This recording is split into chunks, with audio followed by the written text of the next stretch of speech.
apresentação do nosso encontro com os candidatos ao governo de São Paulo, um compromisso com a justiça. Convidamos para a composição dessa última mesa dos trabalhos, Dr. Marcos da Costa, nosso anfitrião, presidente da Ordem dos Advogados do Brasil, Seção São Paulo, juiz Jaime Martins de Oliveira Neto, presidente da Associação Paulista de Magistrados, e o Dr. Paulo Juricic, que é diretor da Associação Paulista do Ministério Público, que representará o Dr. Felipe Cavalcante nessa mesa. Nós convidamos nosso último expositor, candidato Gilberto Marengoni, do PSOL.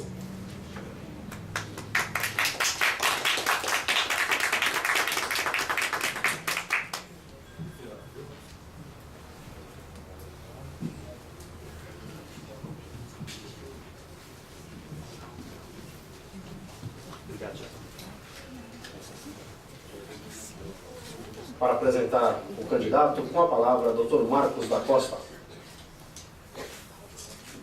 Boa tarde a todos. Estamos, nesse momento, encerrando esse ciclo inédito, importante, onde se aliaram a magistratura, o Ministério Público, a advocacia, para fazer com que a justiça fosse pauta desse período democrático das nossas eleições. Está aqui conosco, para nossa honra, o candidato Gilberto Marengoni, do PSOL, candidato ao cargo de governador do Estado de São Paulo, nascido em São Paulo em 58, é formado em arquitetura pela Universidade de São Paulo, doutor em História Social, também pela USP, jornalista e escritor. Escreveu 12 livros e atualmente leciona na Universidade Federal do ABC. Seja bem-vindo. Candidato Marengoni, nós informamos que o senhor terá 20 minutos sem tolerância para falar sobre os seguintes assuntos: a indispensabilidade do advogado para a justiça, democratização do Poder Judiciário e do Ministério Público, eleições diretas, autonomia orçamentária, precatórios, litigiosidade do poder público, sistema carcerário e justiça estadual e o pacto federativo. Aos 18 minutos o senhor será avisado sobre seu tempo e após isso o senhor terá mais 5 minutos para suas considerações finais sobre assuntos de livre escolha. Aos 4 minutos será novamente avisado sobre seu tempo. Durante toda a explanação dos candidatos não será permitida manifestação da plateia, não haverá debates e nem perguntas. Ao final da apresentação, cada candidato concederá uma entrevista ao vivo, que será transmitida pelos sites da OAB, APAMAGES e APMP, e após concederá uma entrevista coletiva no primeiro andar. Candidato Marengoni, o senhor tem 20 minutos a partir de agora para apresentar suas propostas, atendo-se exclusivamente aos temas da pauta. Convido a vir aqui à tribuna, por favor.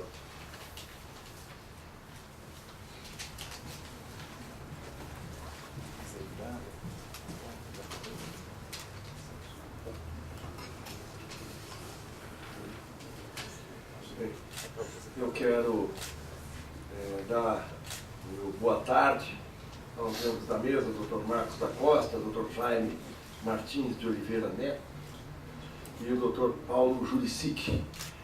Já é o meu boa tarde extensivo a todos os presentes e quero cumprimentar as entidades, a Ordem dos Advogados do Brasil, a APAMAGES e a Associação Paulista do Ministério Público pelo convite.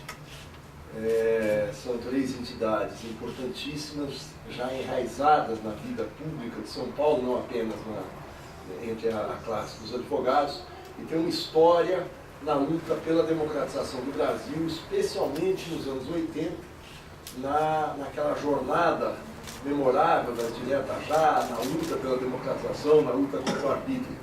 São entidades que têm a OAB completando 82 anos. Já é uma entidade mesmo que faz parte da vida de São Paulo. Eu estive pesquisando, eu me surpreendi que a Associação Paulista do Ministério Público está quase lá, em 1938, e a Associação Paulista dos Magistrados tem 61 anos, então são todas entidades maduras. E eu felicito pela nova sede, que eu não conhecia, eu já fui algumas vezes na sede da Praça da Sé, e eu soube que ela foi inaugurada, nós estamos praticamente começando os trabalhos aqui na entidade. A pauta que me é solicitada é uma pauta das mais extensas, das mais difíceis, especialmente para quem tem uma convivência no âmbito da história, como eu, no âmbito da vida política e da vida social.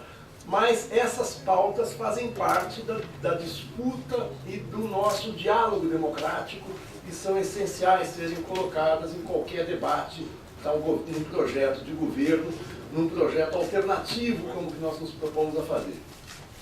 Eu sou candidato não apenas do PSOL, do Partido Socialista e Liberdade, mas da Frente de Esquerda, que é uma coligação com o Partido Socialista dos Trabalhadores Unificados, o PSTU.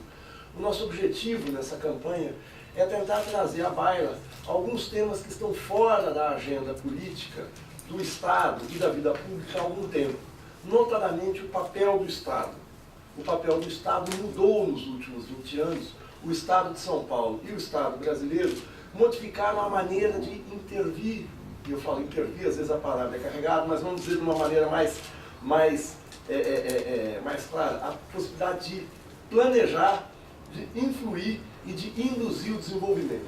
O centro da nossa pauta tem que ser o desenvolvimento. E aí eu faço esse preâmbulo porque isso é importante para ver como ele se encaixa, como ele se articula com essa pauta colocada aqui.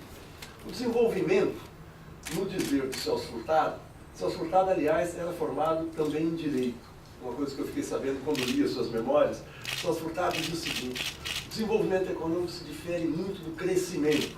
O crescimento econômico é aquela eterna busca por você ter aumentos da atividade econômica que resultam no indicador principal, que é o crescimento do produto interno bruto. E o Celso Furtado diz o seguinte: apenas o crescimento do produto interno bruto não pode nos satisfazer, porque na história brasileira do século XX, o crescimento econômico resultou quase sempre em concentração de renda por parte das elites urbanas e rurais que já tinham uma série de facilidades, de prerrogativas, e até de privilégios. Desenvolvimento é algo mais amplo. Desenvolvimento implica um projeto social subjacente, implica bem-estar, implica renda, implica queda da desigualdade social e implica investimentos, especialmente na área de infraestrutura, que alavancam, nas suas palavras, no termo econômico, alavancam o desenvolvimento e a inserção do país no mundo.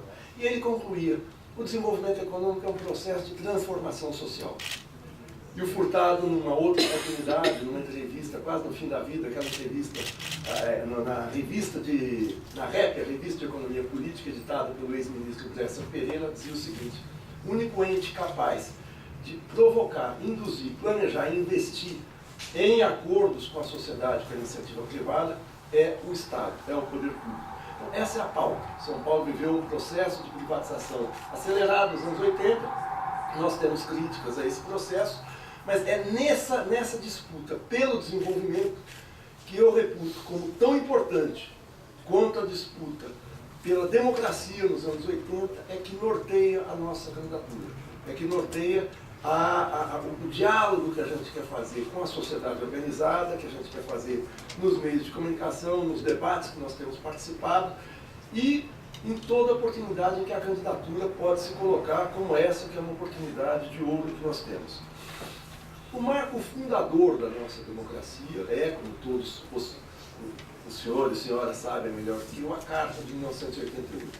A Carta de 1988, ela não apenas é um instrumento regulador da atividade institucional, mas ela é fruto de um processo riquíssimo e contraditório dos anos 80, que foi o processo da conquista democrática. E é uma carta quase que escrita no calor das ruas.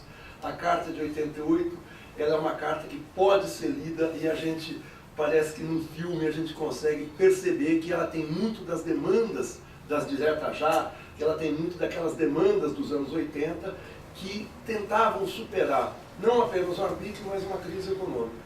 E a Carta de 88, ela tem avanços inegáveis nos direitos sociais, ela tem uma série de avanços na própria formalização, no próprio estabelecimento do funcionamento da justiça, no funcionamento dos poderes, da cidadania, o estabelecimento do sistema único de saúde. É uma carta contraditória, porque como todo instrumento resultado de um grande acordo nacional, ela embute avanços, do nosso ponto de vista, claro, avanços e retrocessos são sempre juízos de valor subjetivos que estão em pauta de acordo com a o ponto de vista ou o referencial do intérprete. Então, eu acho que ela tem muitos avanços, é a melhor carta que nós temos, mas ela ainda é insuficiente para democratizar plenamente o nosso país. A democracia brasileira, o ideal que nós perseguimos, dentro dessa meta do desenvolvimento, é uma democratização não apenas política, mas uma democratização da renda, uma democratização da propriedade, uma democratização de que os frutos da riqueza nacional num país industrializado, complexo e moderno como o Brasil, possam de alguma maneira ser distribuídos de maneira mais equânime entre os vários setores, classes e áreas da sociedade, regiões do país. Dentro disso é que eu penso, com esse preâmbulo, é que eu penso as questões colocadas pela OAB São Paulo. Eu penso que nós temos avanços que foram conquistados no terreno da lei nos últimos anos. A Lei Maria da Penha é uma lei extremamente democratizante para coibir e mitigar e tentar eliminar um dos traços constitutivos de uma sociedade desigual como a nossa, que é a agressão contra a mulher, que é produto de uma sociedade formada num conflito de desigualdade muito grande. A lei da ficha limpa, que lamentavelmente não foi aplicada nas últimas eleições, mas está sendo agora aplicada. A lei da transparência, que é um avanço inegável, um avanço enorme para o conhecimento dos membros do poder, para o conhecimento do funcionamento da máquina pública pela cidadania. Mas ainda persiste na nossa carta algumas questões que nós precisamos superar. São aqueles traços que denotam alguns privilégios dos setores dominantes, aquilo que o Sérgio Buarque de Holanda e que o Raimundo Fauno falavam nos Donos do Poder, que é o traço do patrimonialismo. São alguns setores que se apropriam de pedaços do Estado para exercer o seu poder sobre outros setores da sociedade. Isso ainda precisa ser estendido nessa carta. Algumas disposições transitórias nos transformaram em alguns artigos, não tiveram a sua concretização em leis ordinárias, especialmente os artigos do eu não sou como advogado que consegue citar todos os artigos do ECOR, mas se não me engano são 222, 223, 224, 225, que falam da comunicação social. São artigos extremamente avançados que 26 anos depois da carta não mereceram a legislação ordinária. Agora, a pauta colocada aqui foca especialmente em alguns temas, eu vou tentar comentar todos. Primeiro, sobre a indispensabilidade da advocacia para a justiça. Esse é um traço fundamental que está consagrado, como os senhores e senhoras também sabem melhor do que eu, no famoso artigo 133, que coloca, eu vou citar novamente, se a minha citação estiver errada, vocês me corrijam, mas é o que postula, que o advogado é indispensável à administração da justiça, sendo inviolável por seus atos e manifestações em defesa da profissão, nos limites da lei. Isso, lamentavelmente, ainda não se concretiza plenamente no Brasil. Até agora, há pouco tempo, até algumas manifestações públicas, agora, 2, 3 meses, eu pensava que, pelo menos nos grandes centros, naquilo que o saudoso Enfio, o nosso cartunista Enfio chamava de Sul Maravilha, ou seja, a parcela mais desenvolvida do Brasil, onde as relações democráticas são mais correntes, que isso não aconteceria aqui, isso acontecesse o desrespeito ao trabalho do advogado. A gente viu aqui uma manifestação agora, há pouco tempo, aqui na Praça Roosevelt, que 2 advogados foram presos arbitrariamente numa manifestação, eles estavam lá exercendo o seu trabalho, o seu direito democrático. Mas não é só para estar junto de manifestações. A democracia, a essência dela, o pilar dela é o contraditório, a possibilidade de você ter a contradita, que não só é um pilar da democracia, estricto sensu, no terreno mais amplo da institucionalidade, mas também em algumas atividades muito públicas, muito sensíveis. Eu fui jornalista durante muito tempo, eu trabalhei em órgãos de imprensa, eu fui professor de jornalismo aqui na Casper Libero, e uma das questões básicas que a imprensa brasileira ainda não segue, parte dela apenas, é o contraditório. E o contraditório não apenas na imprensa, mas o contraditório em todas as esferas da vida nacional é essencial para que se garanta a pluralidade de pensamento, de opinião e, julgo eu, a totalidade dos direitos. Então, o papel do advogado, mas principalmente o acesso que a cidadania pode ter ao advogado com o fortalecimento da defensoria pública, para que o advogado não seja uma possibilidade ao alcance apenas daqueles que possam, que disponham de recursos suficientes para pagar pelo serviço, por esse serviço essencial dos advogados, é uma prerrogativa para a gente poder consolidar o trabalho do advogado. Aquela máxima também que eu sempre ouço do direito, quer dizer, mesmo o pior criminoso deve ter direito à defesa, mesmo o pior crime, ele deve ter um argumento a seu favor, para que no contraditório a justiça possa ter o nome de justiça com letra maiúscula, é essencial. Então, isso é uma cláusula, não apenas da Constituição, poderia ser uma cláusula da Constituição, mas você contradizer, não, é uma cláusula central da justiça, esse acesso à defesa. A questão dos precatórios, eu não vou colocar pela ordem, nós discutimos isso e conversamos, e a nossa pequena, mas aguerrida bancada no Congresso Nacional, o deputado Ivan Valente, o deputado Chico Alencar do Rio de Janeiro, o deputado Jean Willis, se colocam francamente contra a emenda constitucional 62, conversei hoje pela manhã com o companheiro Ivan Valente, porque ela é conhecida popularmente como a emenda do calote, que ela estende os pagamentos de precatórios até o limite de 15 anos. E os precatórios têm que voltar ao sistema ordinário, são os precatórios emitidos até junho de um ano, entram no orçamento do ano seguinte e são pagos no ano seguinte. Essa questão não é uma questão não apenas jurídica, mas dá uma segurança nos negócios, na relação do Estado com a sociedade, que é essencial quando eu digo que o Estado tem que ter uma ação mais afirmativa junto à vida econômica, junto à vida social. E quando eu falo isso, eu não quero um Estado autoritário. Muita gente já vai pensar, você lembra do Estado Novo, lembra o que era a ditadura. Não é esse o Estado que eu quero. É o Estado transparente, um Estado com uma participação cidadã, um Estado com uma participação popular, um Estado com uma participação da sociedade organizada, da qual a OAB, da qual a Associação de Magistrados, do qual o Ministério Público, evidentemente, fazem parte de maneira fundante, de maneira básica, basilar e tal. E a participação popular deve ser um dos norteadores do processo de democratização do judiciário.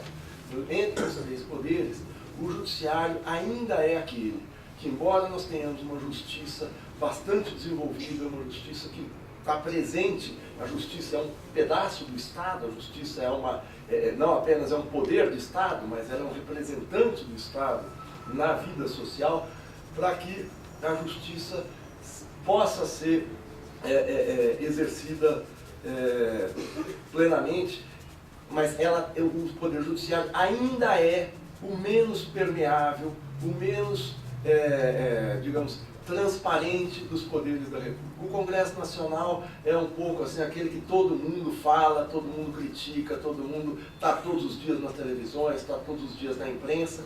O Poder Executivo, por sua vez, tem também uma transparência relativa, mas um imenso poder de cooptação que o Poder Executivo tem, tende a equilibrar essa transparência que ele possa ter. Agora, o Poder Judiciário, nós tivemos um grande avanço, que foi a Constituição do Conselho Nacional de Justiça, mas isso deve se ampliar para que a Justiça seja realmente um instrumento da cidadania, funcionando com a indispensabilidade do advogado, com acesso ao advogado que se possa ter, especialmente as camadas populares, é um tema fundamental também para o pleno exercício da democracia. Não existe uma regra da democracia, a democracia é uma convivência, a democracia não apenas é um regime imperfeito, mas eu tendo a dizer, a democracia é um regime, como se fala em economia, desigual e combinado. Ela parece às vezes bagunçada, mas ela não é bagunçada. A democracia, ela funciona não dentro da lei e da ordem, como é aquele diz que muitas vezes falam, tem que ter lei, tem que ter... Sim, tem que ter lei e tem que ter organização, tem que ter articulação. Não pode ter a lei e a ordem, conhecido como a lei e a ordem das ditaduras, que são a lei e a ordem que estabelecem a última palavra para o poder do Estado ou para o poder econômico, e aí não existe diálogo. Não, nós temos que ter uma democracia organizada, uma democracia que pressupõe o funcionamento pleno da sociedade organizada para que se garantam os interesses, não apenas de setores, mas, volto a dizer, o interesse contraditório. E o contraditório numa sociedade, a gente não pode achar que é um contraditório binário. O contraditório é multifacético, o contraditório é um contraditório colorido, digamos assim, um contraditório matizado, um contraditório que tenha diversos tons que a democracia tem nos direitos de cada setor da cidadania. A justiça deve funcionar também, e nós envidamos esforços, nós do PSOL, da Frente de Esquerda, pelo respeito aos direitos humanos em alguns setores. Eu falei da Lei Maria da Penha, mas nós temos também que estender esses direitos para qualquer tipo de abuso, qualquer tipo de negação aos direitos étnico-raciais de setores da sociedade. Ninguém pode ser diferenciado por ser negro, amarelo, índio, enfim, não deve existir. E uma batalha muito grande que nós levamos é pela criminalização dos crimes de homofobia. Ninguém pode ser penalizado por ter uma orientação sexual diferente, por ter uma religião diferente. O Estado tem que ser laico, tem que ser tolerante, e o regime da lei é o regime de um constante acordo que sempre se renova, baseado na Constituição. Eu tenho 2 minutos, eu vou caminhando aqui para o final, e essa violência se aplica especialmente contra os pobres. E contra os pobres é que eu me detenho aqui no último ponto que eu vou conseguir falar, que é o nosso sistema carcerário. É necessário que nós tenhamos a visão de que o sistema carcerário brasileiro é um dos mais injustos e inchados do mundo. É um sistema medieval que, como todos sabem, os que trabalham nessa área, não recupera ninguém. Talvez não haja nenhum setor, aspecto da nacionalidade em que o estamento social, em que a diferenciação de classes sociais se expresse mais do que no judiciário. Né? No judiciário, o sistema carcerário, desculpa, o sistema carcerário brasileiro, é o lugar comum, preferencialmente evitar, são geralmente setores mais vulneráveis, pobres, que lotam as nossas cadeias.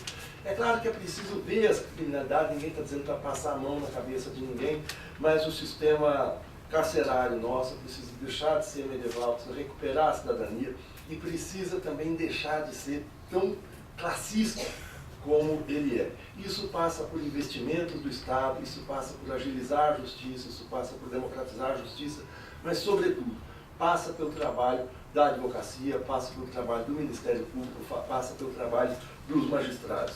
Eu quero terminar, eu acho que o meu tempo deve estar aqui se esgotando. Na verdade, o senhor começa agora os 5 minutos para as considerações finais sobre assuntos seguintes. Ah, tá certo.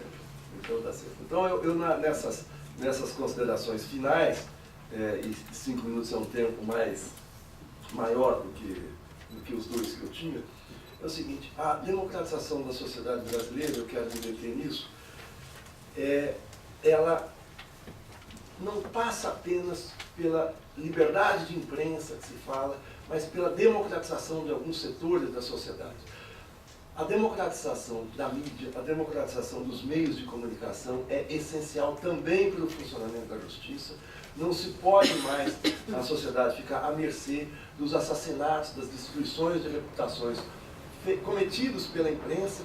Não há justiça que consiga dar solução para alguém ter a sua carreira, o seu nome massacrado por 1 minuto e meio, 2 minutos de um noticiário numa grande rede de televisão em horário nobre.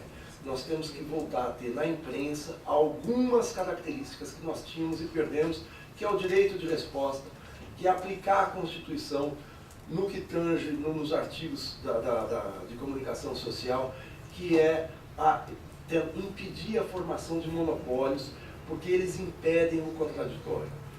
No caso da imprensa, as grandes redes de comunicação com propriedade cruzada, ou seja, uma mesma empresa tendo uma rede de televisão, uma cadeia de jornais, uma cadeia de estações de rádio, uma editora, revistas e tal, ela acaba exercendo um poder sobre a sociedade que concorre com o poder do Estado. E aí não é nada para restringir, nós queremos abrir para que todas as vozes sejam ouvidas, para que todos os argumentos, para que todos os contraditórios possam ter lugar na vida democrática do país. Na vida pública, não basta nós termos essa possibilidade do contraditório episodicamente, ele precisa ser constante. No terreno da justiça eleitoral, nós também precisamos avançar na nossa democracia, e aí eu também reputo, eu chamo a atenção para um artigo, para uma demanda colocada, ajuizada no Supremo Tribunal Federal pela Ordem dos Advogados do Brasil, do Rio de Janeiro, que é o do impedimento de que empresas financiem os processos eleitorais. Nós temos aí uma contradição seríssima, porque se o que vale na Constituição é um homem ou uma mulher, uma pessoa, um voto, esse voto é o que vai eleger os seus representantes, seja para o Poder Legislativo, seja para o Poder Executivo, e esse poder acaba sofrendo a interferência do poder econômico, porque nós acabamos tendo no financiamento de campanhas uma disparidade altíssima entre as várias candidaturas, que se manifesta num caso concreto aqui em São Paulo, em que as 3 maiores candidaturas estão orçadas. Aqui no TRE, eles colocaram seu orçamento em torno de 90 a 95 milhões de reais. É um dinheiro que desequilibra qualquer disputa, especialmente para aqueles que não têm acesso, ou como nós, que não queremos ter acesso a esse tipo de financiamento.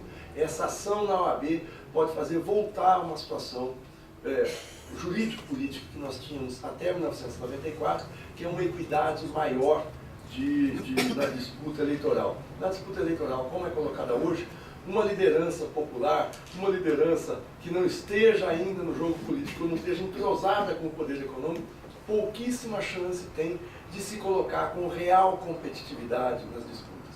Nós, mesmo sabendo dessa desigualdade, vamos para a disputa porque achamos que é importante colocar a mensagem, é importante nos colocarmos nos debates, porque nos colocando nos debates é que nós podemos aumentar a força social, cidadã, para que medidas como essas sejam concretizadas. E eu quero finalmente me agradecer imensamente essa oportunidade aqui, dizer que nós temos nacionalmente, estamos com a candidatura da companheira Luciana Genro, nós temos a nossa senadora aqui, Ana Luísa, estamos indo para essa disputa com muita vontade, com muita gana. Eu nunca gastei tanta sola de sapato, nunca viajei tanto.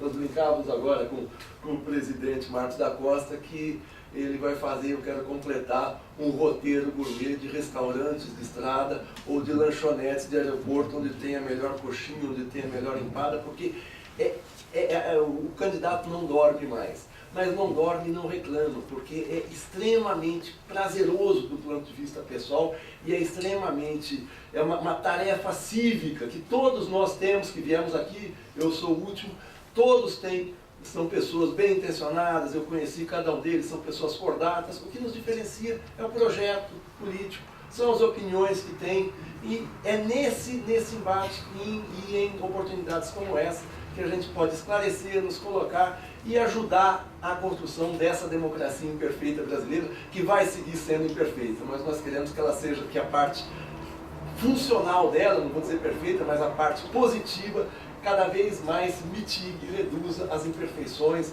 os privilégios e as partes que nós achamos que têm que ser superadas e vão ser superadas num período breve. Muito obrigado a todos vocês pela atenção.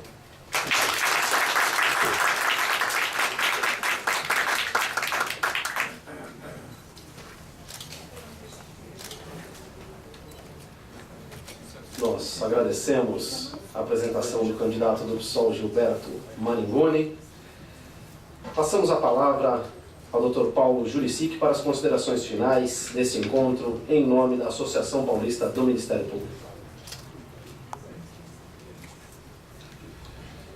Primeiro, queria agradecer, aliás, e parabenizar o presidente da OAB, Dr. Marcos da Costa, e também o presidente da APAMAGE, Dr. Jaime Martins de Oliveira Neto, e ao seu candidato Gilberto Maningoni.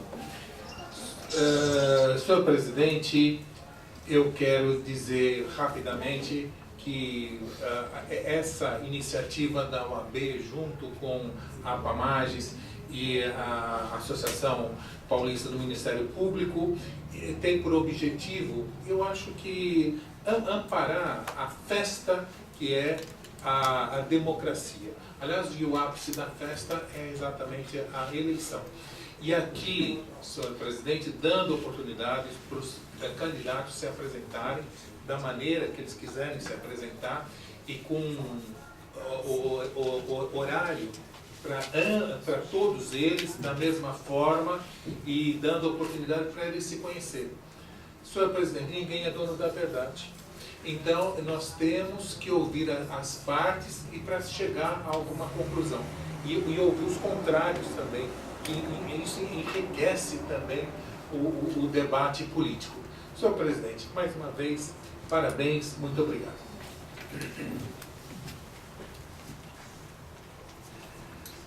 Para considerações finais, em nome da Associação Paulista de Magistrados, com a palavra, juiz Jaime Martins de Oliveira Neto. Na mesma linha, eu também quero, em primeiro lugar, aqui fazer um agradecimento especial ao Dr. Marcos da Costa, presidente da OAB São Paulo, que cedeu aqui o espaço da sua instituição, da sua casa, que permitiu que durante esses 2 dias, debates tão interessantes, que nós pudéssemos ouvir todos os 9 candidatos ao governo do Estado de São Paulo. Nós temos a plena convicção de que a democracia se constrói assim, ouvindo. É importante que cada um traga a sua contribuição, como trouxeram, dando os pontos de vista, os pensamentos, os modelos que eles imaginam para a justiça. Nós estamos convictos de que estamos no caminho certo, de que São Paulo e o Brasil caminha para a construção de uma democracia bastante sólida, permitindo que todas as correntes de pensamento se expressem. Uma das características deste encontro, ou destes encontros, foi justamente conceder a todos os candidatos o mesmo tempo, né? Com as mesmas regras, com a mesma pauta, o mesmo rigor no controle do horário, tanto do partido que hoje que tem mais tempo em televisão, os candidatos que estão em primeiro lugar nas pesquisas, quanto daqueles que têm um menor tempo e que não estão tão bem colocados em pesquisas de opinião pública. A ideia foi justamente permitir que todos eles pudessem expor no mesmo tempo o seu pensamento. E foi uma maneira que as 3 instituições encontraram de prestigiar os candidatos, seus partidos, seus pensamentos. E por isso eu faço esse agradecimento. Agradeço também à Associação Paulista do Ministério Público, agora representada pelo Dr. Paulo, porque o Dr. Felipe Locke precisou se ausentar, mas esteve conosco o dia de ontem todo, hoje também, até o penúltimo candidato, e foi uma contribuição muito importante destas instituições. Lembro até ao candidato que a transmissão deste evento ocorre ao vivo, além disso foi gravado e será disponibilizado a mais de 300 mil pessoas que integram os quadros da Ordem dos Advogados, da APAMAGES, do Ministério Público, além de ficar nos sites das 3 instituições, podendo ser acessado por qualquer cidadão, não necessariamente integrante da carreira jurídica. A ideia, eu repito, o compromisso com a justiça foi essa, trazer para a pauta dos candidatos a discussão a respeito de um modelo para a justiça, da evolução. Todos nós aqui, e assim penso os candidatos também, estavam preocupados e interessados em melhorar as instituições, porque melhorando as instituições, melhoramos o país, melhoramos o nosso Estado.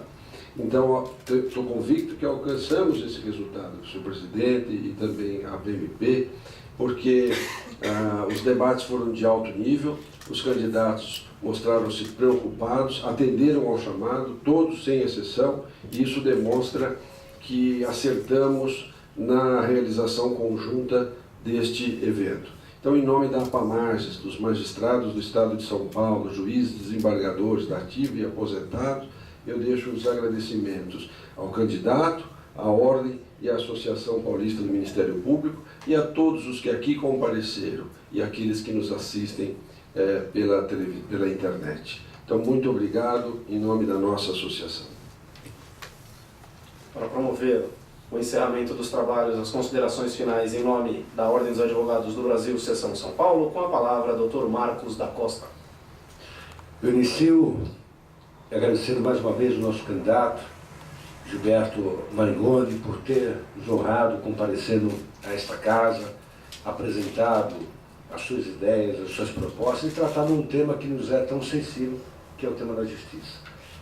Quero também agradecer àqueles que organizaram esse evento, mais uma vez mencionados pela OAB Luiz Flávio Borges Lúcio e Aristóbulo Freitas, pela Pamares, a Viviane Nóbrega Maldonado e a Herta Helena de Oliveira, e pela PMP, o Marcelo Roveri e o Paulo Penteado Teixeira Júnior. Agradecer muito as duas entidades parceiras desses encontros, no que diz respeito à advocacia, a nossa ASP, o nosso IASP. Agradecer essa parceria que se estabeleceu, que eu tenho absoluta certeza é a primeira no que diz respeito a esse evento, mas é a primeira de muitas outras. Eu digo isso me referindo à APAMAGES, na pessoa do querido amigo, do nosso presidente Jaime Martins Oliveira Neto, a Associação do Ministério Público de São Paulo, aqui representada a associação pelo querido amigo Paulo Juricic, representando o Felipe, nosso presidente, e dizer que eu também queria que nós atendemos a nossa expectativa em relação, primeiro, ao fato de levarmos ao conhecimento dos cidadãos de São Paulo as propostas dos candidatos, focadas as propostas na questão da justiça, que é base de uma democracia. Fortalecimento da justiça significa fortalecimento da cidadania. Segundo, fazer com que os candidatos tivessem um momento de reflexão sobre o mesmo tema, uma vez que, certamente, num período eleitoral, com um número enorme de debates, temas como segurança, saúde, educação, enfim, acabam predominando. Mas é fundamental trazer também a consideração dos candidatos a essa questão relevante, que é a questão da justiça. Agradecer também o Germano pela condução dos trabalhos. O Germano foi sensacional. Ele conseguiu fazer com que todos os candidatos ficassem à vontade, mas respeitassem o tempo, que, como disse o presidente Jaime, foi rigorosamente igual para todos os candidatos, a fazer com que nessa Casa da Democracia, inaugurada num novo prédio recentemente, nessa semana, na segunda-feira, ela continue sendo o palco, junto com as entidades co-irmãs, continue sendo o palco das liberdades e o palco da democracia. Lembrando que na próxima semana nós teremos também na quinta e na sexta-feira a presença agora dos candidatos ao Senado. Também aqui virão para apresentar as suas manifestações sobre também a questão da justiça. Agradecer a todos os que nos acompanharam nesses 2 dias e, se o vereador permitir, estaremos todos juntos na próxima semana, voltando ao tema da justiça. Muito obrigado.